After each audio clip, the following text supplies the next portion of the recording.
वैसे तो ये जो चैप्टर है हीट ट्रांसफ़र 11th का चैप्टर है, लेकिन हम लोग इसको पढ़ते हैं 12th के चैप्टर्स के साथ में। 12th में एक चैप्टर आता है करंट इलेक्ट्रिसिटी जिसको कहा जाता है, उसके कुछ कॉन्सेप्ट्स इस हीट ट्रांसफ़र चैप्टर में यूज़ में आते हैं। ठीक है, इससे क्या होता है, कई सारे प्रॉब्लम्स जो हीट ट्रांसफ़र के हैं वो थोड़ी आसानी से सोल्व हो जाते हैं, थोड़ी क्या कहें कि बहुत ही आसानी से सोल्व हो जाते हैं। और इसलिए ये अच्छा होता है, ये बेटर होता है कि हम लोग हीट ट्रांसफ़र को करंट इलेक्ट्रिसिटी पढ़ने के बाद ही उसको पढ़ें। तो ये जो चैप्टर है इसको हम लोग स्टार्ट करने से पहले ये जानेंगे कि हीट ट्रांसफ़र का मतलब क्या होता है ना। हीट ट्रांसफ़र का मतलब होता है कि जैसे कोई बॉडी है या कोई सिस्टम है, उसके एक पॉइंट से दूसरे पॉइंट तक हीट को यानी हीट एनर्जी को ट्रांसपोर्ट करना है, उसको हम लोग कहते हैं हीट ट्रांसफ़र। तो अलग अलग मटेरियल में, जैसे कहीं एक सॉलिड भी होता है, लिक्विड भी होता है, गैस भी होता है ना। तो अलग अलग टाइप के मटेरियल में हीट ट्रांसफ़र के अलग अलग तरीके होते हैं, अलग अलग मेथड्स होते हैं। तो हीट ट्रांसफ़र के बेसिकली 3 मेथड होते हैं, जिसमें से पहला मेथड होता है, उसको कहा जाता है conduction. Methods of heat transfer. तो पहला जो मेथड होता है उसको कहा जाता है कंडक्शन। कंडक्शन में क्या होता है कि जो मटेरियल है, मटेरियल मूवमेंट नहीं होता। जिस मीडियम में हीट ट्रांसफ़र करना है उसका मटेरियल मूवमेंट नहीं होता, बल्कि उस मटेरियल के जो मॉलिक्यूल्स होते हैं वो वाइब्रेट करते हैं, और वाइब्रेट करते हुए वो अपने एडजेसेंट मॉलिक्यूल से टकराते हैं, उनको एनर्जी दे देते हैं। ठीक है, इस तरह से ये एनर्जी जो है एक पार्ट से दूसरे पार्ट में ट्रांसमिट होता है। तो कह सकते हैं इसमें कि in conduction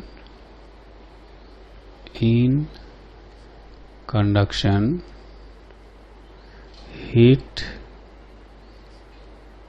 is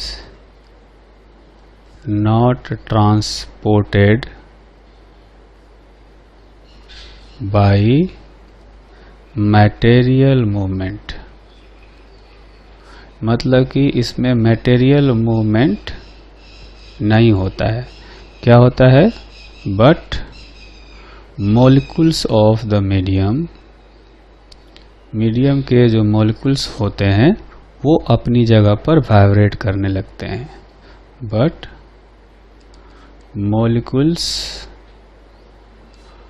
of medium vibrate about their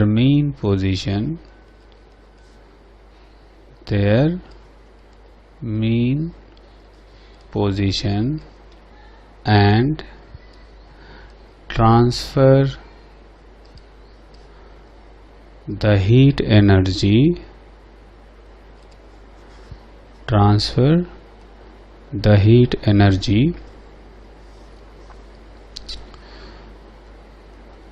by colliding with adjacent molecules. बगल में जो मॉलिक्यूल्स होते हैं उनसे टकरा करके उनको एनर्जी दे देते हैं, फिर वो मॉलिक्यूल अपने बगल वाले को देता है। तो इस तरह से एनर्जी जो है एक पार्ट से या कहें कि एक पॉइंट से दूसरे पॉइंट तक ट्रांसफ़र होता है। जो दूसरा प्रोसेस है उसको कहा जाता है कन्वेक्शन, है ना।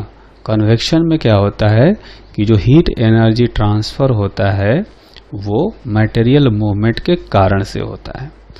तो ये जो कंडक्शन का जो प्रोसेस है, इस प्रोसेस से हीट ट्रांसफ़र जो होता है वो सॉलिड और लिक्विड्स में होता है। बेसिकली मेनली कहें तो सॉलिड्स में होता है ना।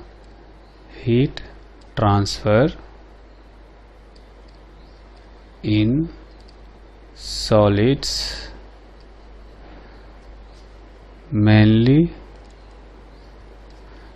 takes place by this method। तो सॉलिड्स में हीट ट्रांसफर जो होता है वो कंडक्शन से होता है, और जो कन्वेक्शन है, कन्वेक्शन में जो हीट ट्रांसफर होता है वो मटेरियल मूवमेंट के कारण से होता है ना। तो कह सकते हैं कि in convection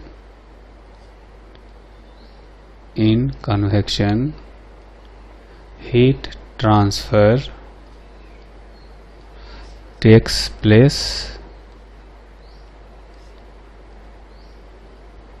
place due to material movement। जैसे हम बात करें कि एयर की बात करें या लिक्विड की बात करें, है ना, तो एयर जो है एक पार्ट से दूसरे पार्ट में मूव करता है।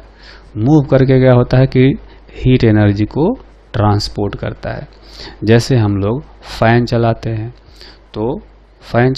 तो फैन क्या करता है कि वो हवा को घुमाता है, पूरे रूम में घुमाता है और रूम के हर पॉइंट का टेम्परेचर वो एक तरह से बराबर कर देता है।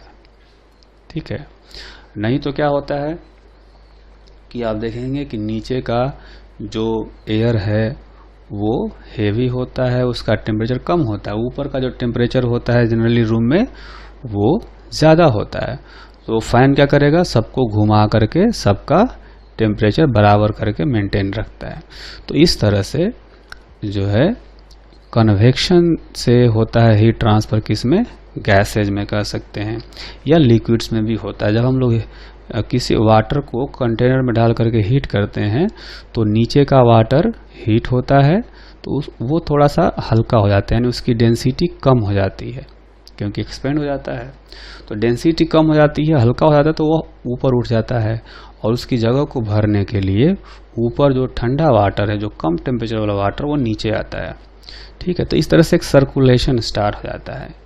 जो हेवी वाटर है ऊपर से नीचे आता है और जो गर्म वाटर है नीचे वो हल्का है इसलिए वो ऊपर उठता रहता है। तो इस तरह से सर्कुलेशन चलता रहता है जिसके कारण से पूरा वाटर जो है वो हीट होता रहता है। तो इस कन्वेक्शन प्रोसेस से लिक्विड या गैसेज में हीट ट्रांसफर होता है ना। तो ये कहा जा सकता है कि heat transfer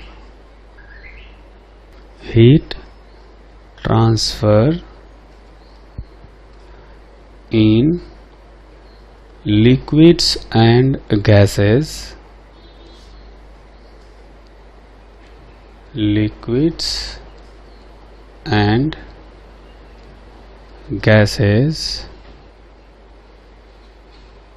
takes place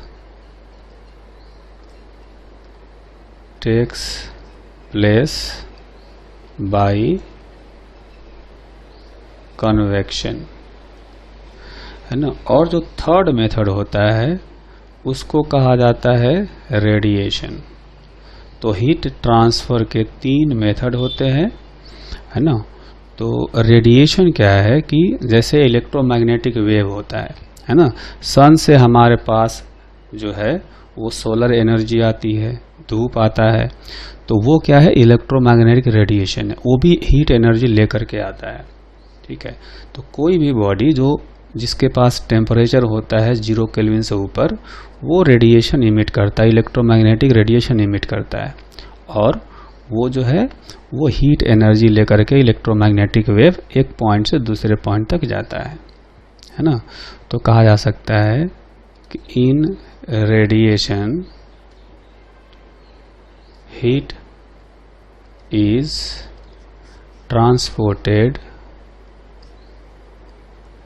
transported by electromagnetic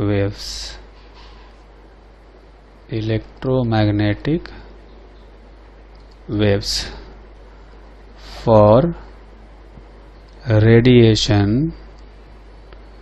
medium is not required, electromagnetic waves जो है वो बिना किसी मीडियम के भी चल सकते हैं और मीडियम में भी चल सकते हैं, है ना।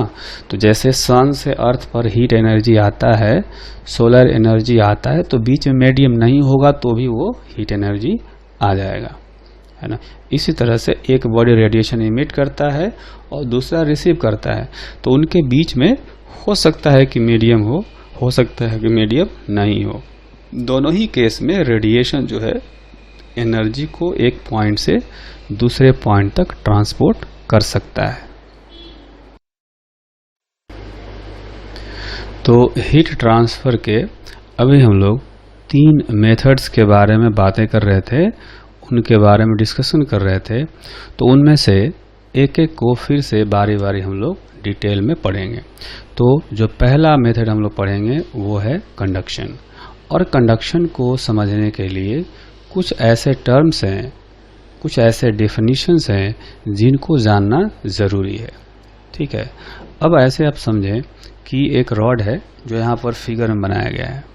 इस रॉड का टेम्परेचर इनिशियली है रूम टेम्परेचर के इक्वल, है ना। ऐसे कर सकते हैं कि a rod initially at room temperature. Room temperature का मतलब होता है 27 डिग्री सेल्सियस, ठीक है। तो रूम टेम्परेचर पर था पहले, है ना, इज कनेक्टेड बिटवीन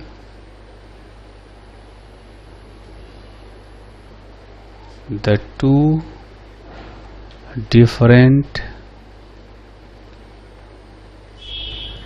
temperatures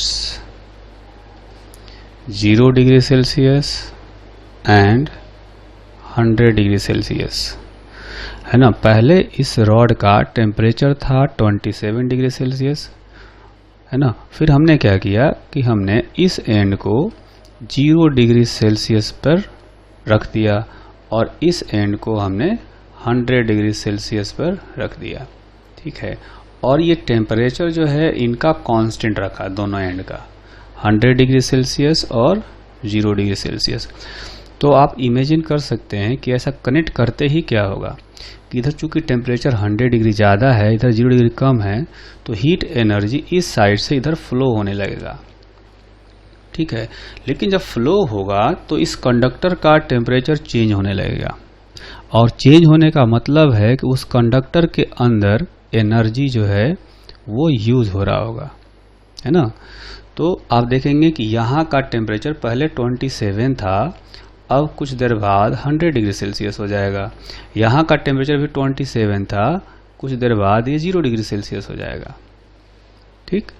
अच्छा, अब हर जगह का टेम्परेचर चेंज होते होते एक ऐसा टाइम आएगा जब हर जगह का टेम्परेचर, हर क्रॉस सेक्शन का टेम्परेचर कांस्टेंट हो जाएगा, मतलब टाइम के साथ में चेंज होना बंद हो जाएगा। तो उस स्टेट को कहा जाता है स्टेडी स्टेट।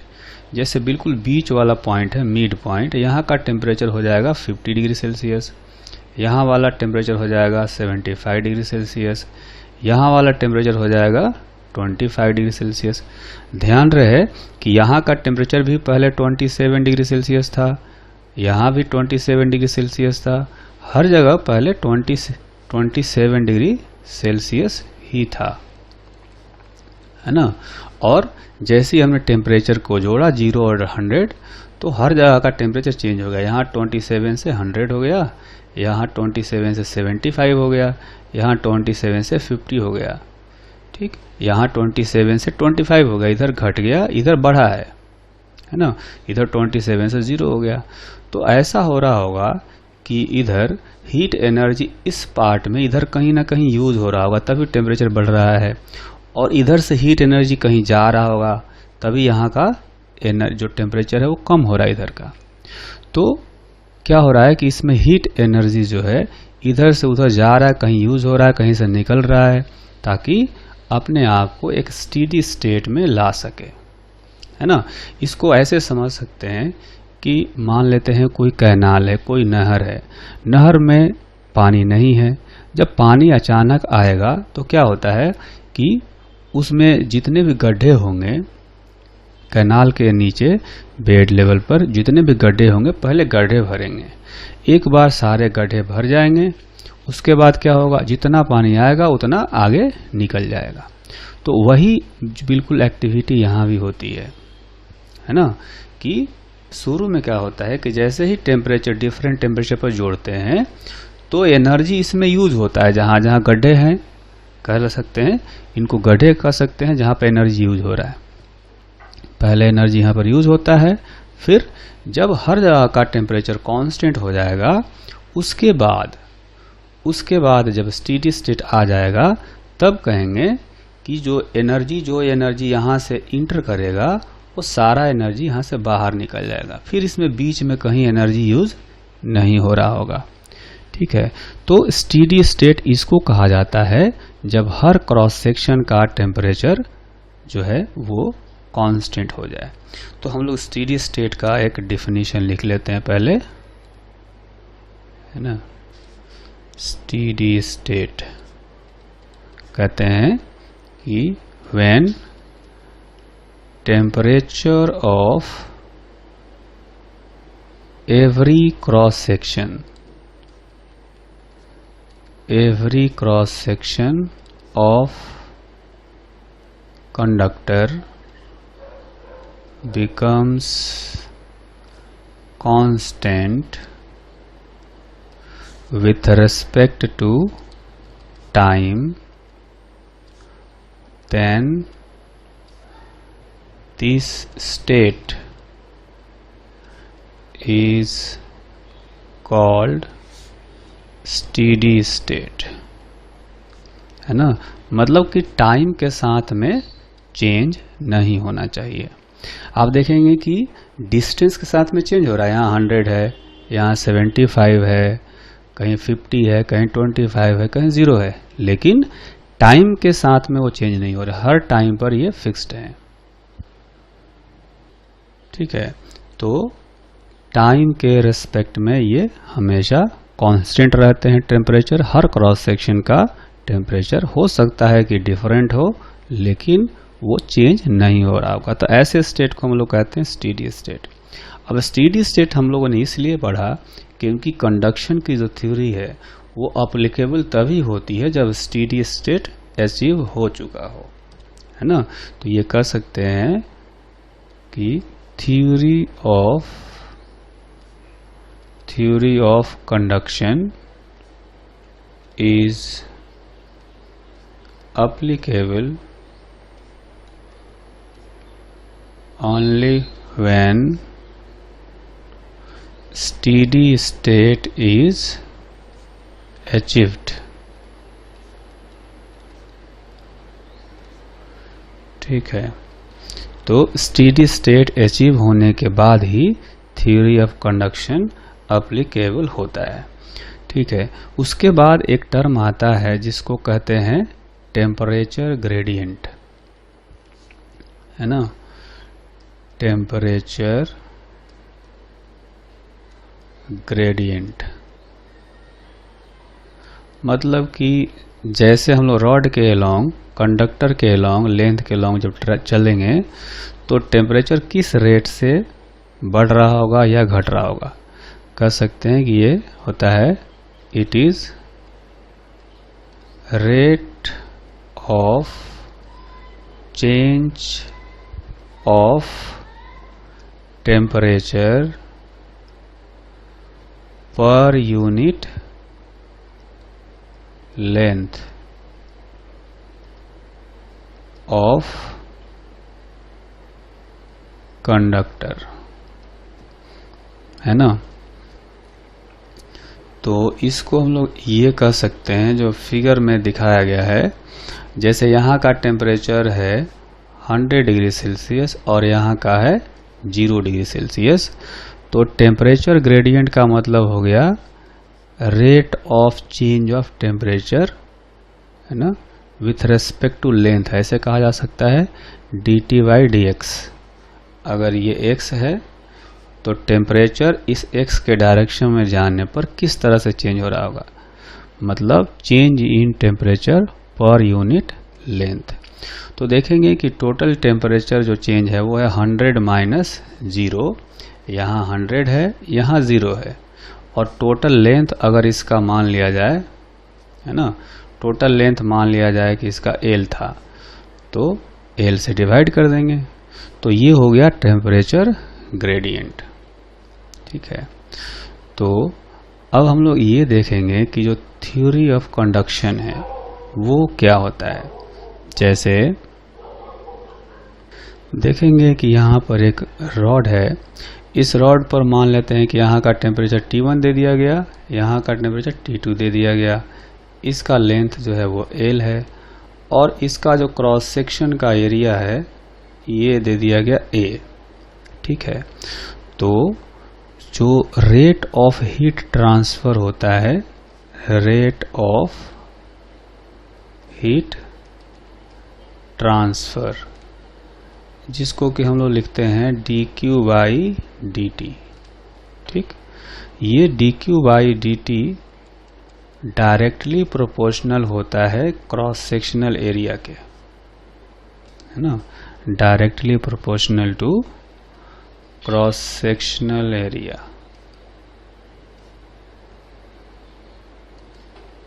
ऑफ कंडक्टर, फिर directly proportional to temperature gradient, temperature gradient. तो ये दो चीज़ों पर डिपेंड करता है।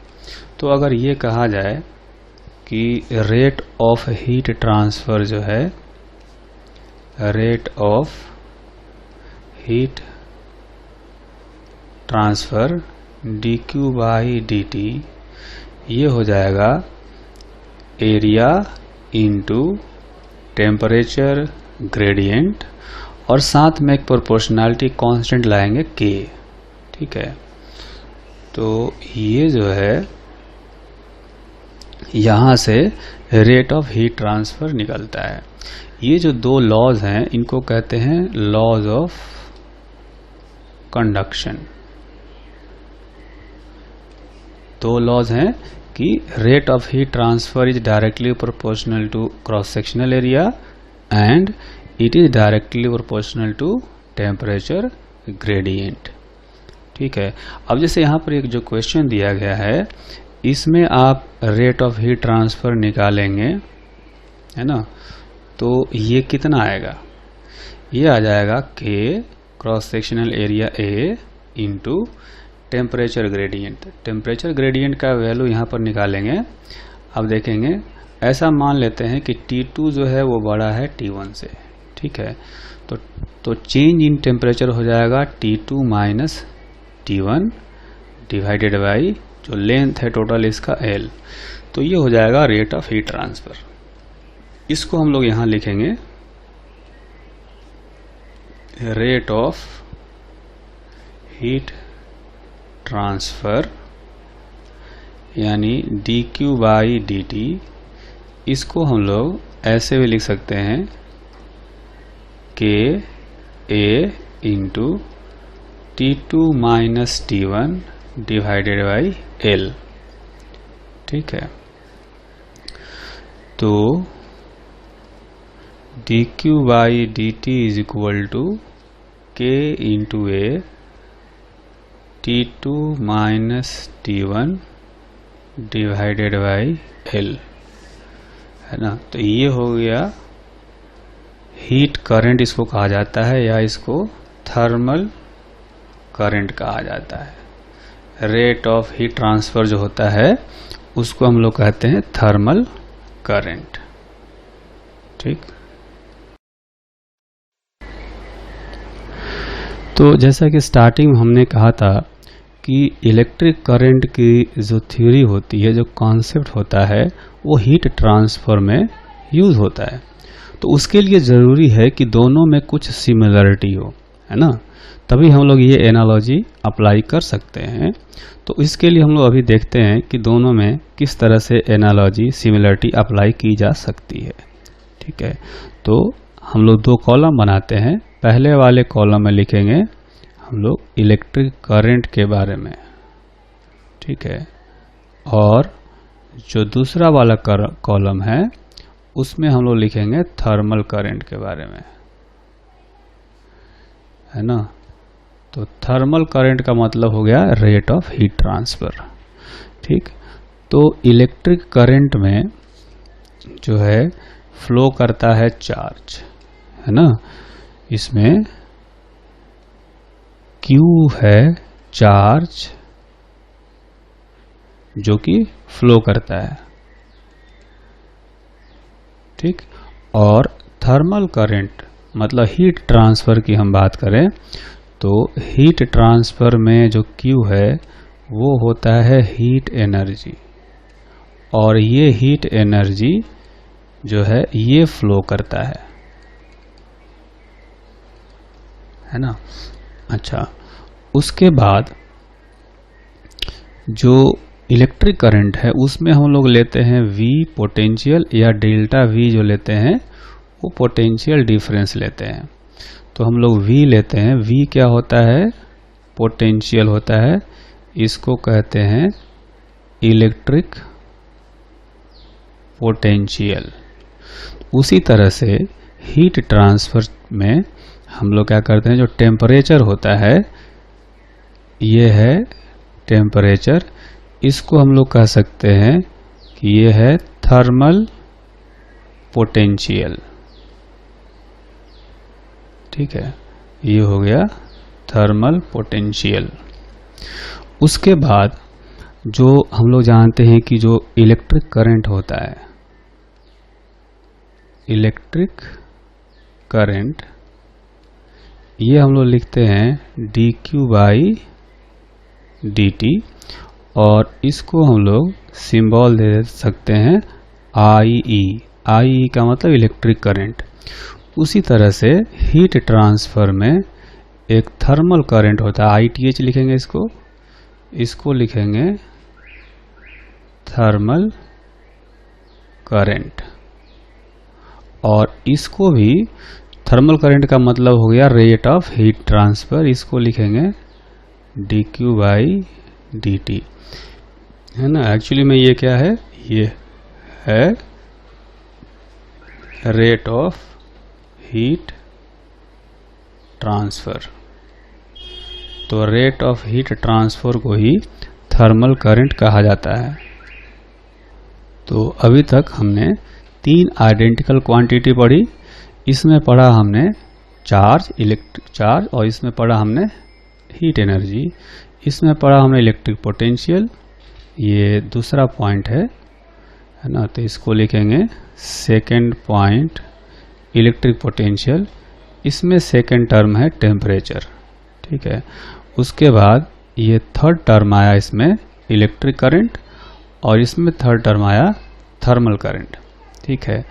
इसके बाद इसमें फोर्थ टर्म आता है, इसको कहते हैं हम लोग इलेक्ट्रिक रेजिस्टेंस। इलेक्ट्रिक रेजिस्टेंस जो होता है इसको हम लोग लिखते हैं L ρ/L एरिया, या L/σ × A। सिग्मा क्या होता है, इलेक्ट्रिक कंडक्टिविटी होता है ना। इसको आप ऐसे समझें कि जैसे एक कंडक्टर है, तो इस कंडक्टर का क्रॉस सेक्शनल एरिया हम लोग लेते हैं A, इसका लेंथ है L, और इसके मटेरियल का कंडक्टिविटी है सिग्मा। उसी तरह से हीट ट्रांसफर में एक थर्मल रेजिस्टेंस होता है।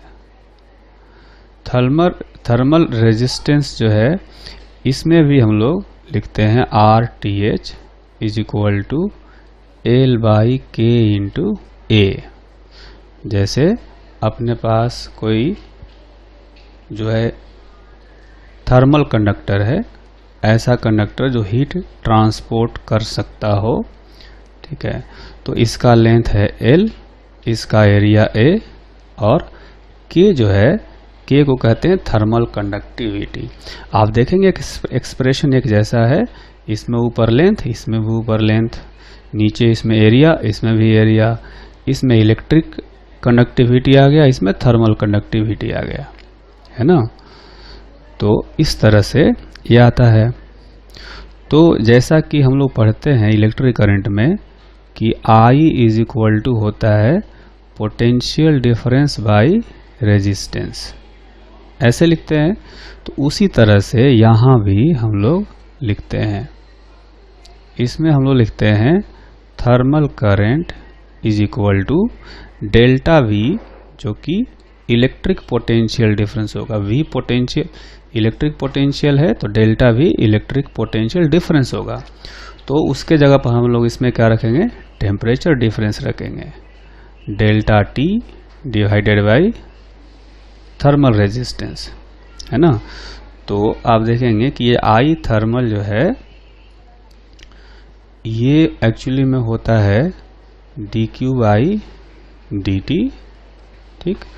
ऊपर वाला जो टर्म है वो उसको लिखते हैं T2 माइनस T1 और थर्मल रेजिस्टेंस हमने लिखा L बाई K। तो यहाँ रखेंगे तो आएगा K into A divided by L।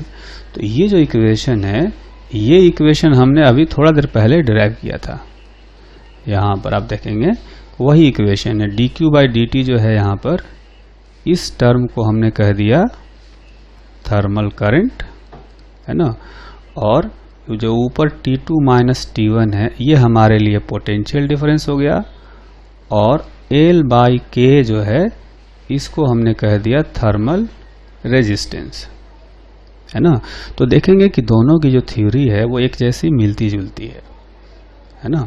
तो हमें क्या करना है, अब ध्यान रखेंगे कि हीट ट्रांसफर में जो एनर्जी है वो फ्लो हो रहा है, पोटेंशियल के जगह पर हम लोग टेम्परेचर रखेंगे, करंट जो होगा यानी कि रेट ऑफ हीट ट्रांसफर उसको हम लोग लिखेंगे dQ बाई dt, और थर्मल रेजिस्टेंस निकालेंगे इस फॉर्मूले से L बाई Ka से।